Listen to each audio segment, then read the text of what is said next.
Greetings lovelies, it's Emmy. Welcome back. Today I'm going to show you how to make Speculaaspop or Speculaaspoppen, which are Dutch cookies that are in the shape of a person. I guess what we would call the equivalent in the United States would be something like a gingerbread man. We went to Grammy's for Thanksgiving, and Grammy has a couple of these traditional German cookie molds. So here's a fellow, and here's the woman. Isn't that great? They're beautiful. They're carved out of wood, and so I said, I'm going to try making these cookies for myself. Let's go in the kitchen and I'll show you how it's done.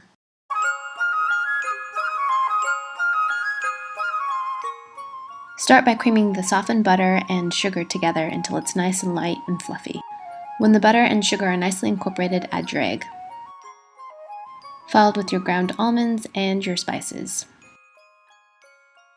And don't forget your lemon zest.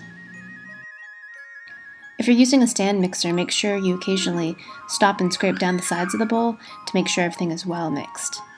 Next, slowly work in your flour into the butter and spice mixture. Once you've added all of your flour, then slowly add your milk, about a tablespoon at a time. The recipe calls for 4 to 6 tablespoons, and I used about 4. When your dough holds together when you squeeze it like this, and it feels like Play-Doh, then your dough is ready. Divide your dough in half and wrap in plastic wrap and refrigerate for 30 to 60 minutes before rolling. When you're ready to fill your mold, just roll out your dough in between 2 pieces of plastic wrap, and that way you don't have to use any flour and worry about your dough getting tough. When your dough is about 3/8 of an inch thick, then you're ready to prepare your mold, and all you have to do is very lightly dust the interior with a very light coating of flour.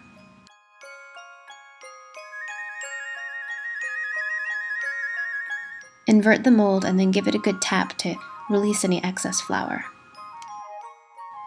Then begin filling your mold with just pieces of your rolled dough, and make sure you press it into every little nook and cranny in the mold because you want to get all of those little details. I rolled out my dough a little too thinly, so I had to fill up my mold with some extra scrap pieces, which is totally fine because this dough is really forgiving. Just make sure that you press the dough in firmly and that you overfill the mold, and you'll see why in just a second. Here I'm using a rolling pin to kind of fuse all the layers together. Once the mold is filled, use a very sharp knife and scrape it against the very edge of the mold, keeping it parallel and using a sawing motion to cut off the excess dough.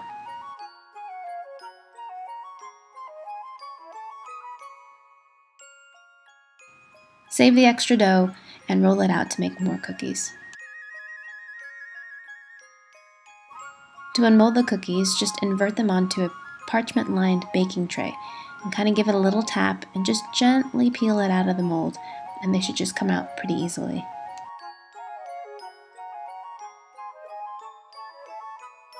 If you want a little bit of a sheen, gently paint the cookies before you bake them with a light coating of milk, and then bake in a 350-degree oven for 10 to 12 minutes until the edges are just golden.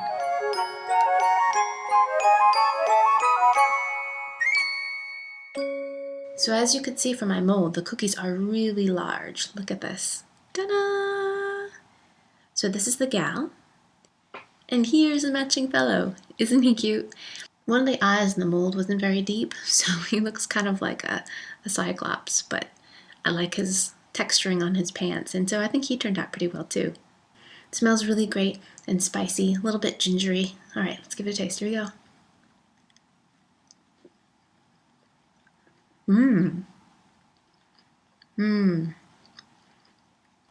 It's a little bit softer in consistency than the Speculoospoppen that I had in my Netherlands video, or my Sinterklaas video. You can taste the butter and the almond, and the lemon rind is really nice in there. It gives kind of a really fresh kind of lemon scent, and the spice combination is really lovely, not overly spiced, just a perfect balance of flavors. I really like this, and I would definitely make it again. With the scrap pieces of dough, I made some extra little small Christmas cookies. So yeah, the imprinting works pretty well. One thing I would really highly recommend is once you stamp your cookies, if you decide to stamp your cookies, make sure you chill your cookies before you bake them, and it really preserves a lot of the detail, because if you don't, then you'll lose some of the detailing once the cookies heat up in the oven. I highly recommend making these cookies. They're a wonderful take on gingerbread men cookies. Hope you guys enjoyed that, and I hope you guys learned something. And yeah, happy Sinterklaas to you. See you in my next video. Bye. Taking the shape of the plastic, and it's quite hard and